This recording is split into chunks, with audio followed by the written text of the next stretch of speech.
Sementara itu, saudara, dalam penegakan syariat Islam selalu dihadapkan dengan berbagai permasalahan baru. Untuk sosialisasi dan penertiban dibutuhkan kanun sebagai payung hukum.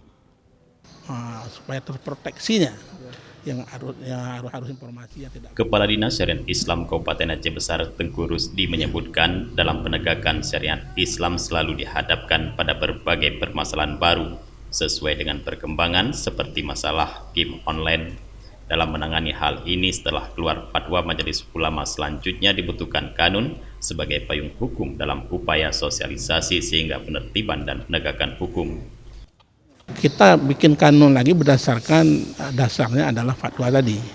Ini memang ranahnya kalau kita melihat boleh inisiatif dari Dewan, boleh inisiatif dari pemerintah daerah. Dalam hal ini boleh nanti kita kerjasama dengan MPU Kabupaten, dengan syariat Islam, dengan Kakan Kemenak untuk menyikapi itu. Persoalan lain yang timbul adalah Dinas Syariat Islam Aceh Besar tidak memiliki wewenang dalam upaya penertiban dan penegakan hukum bagi pelanggar syariat.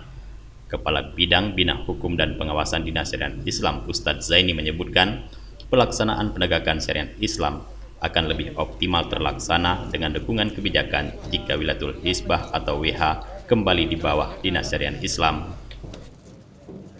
Kita mengharapkan dukungan dari pimpinan, dalam hal ini Bupati dan Wakil Bupati, supaya di 2021 kita bisa WH itu di BKU ke Dinas Syariat Islam.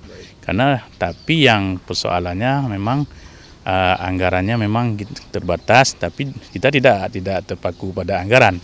Tapi kalau bisa 2021 ini WH bisa di BKU, artinya ditempatkan di sebahagian di Dinas Syariat Islam. Kalau jalannya WH berarti jalannya Syariat Islam. Itu sebenarnya yang diharapkan gitu.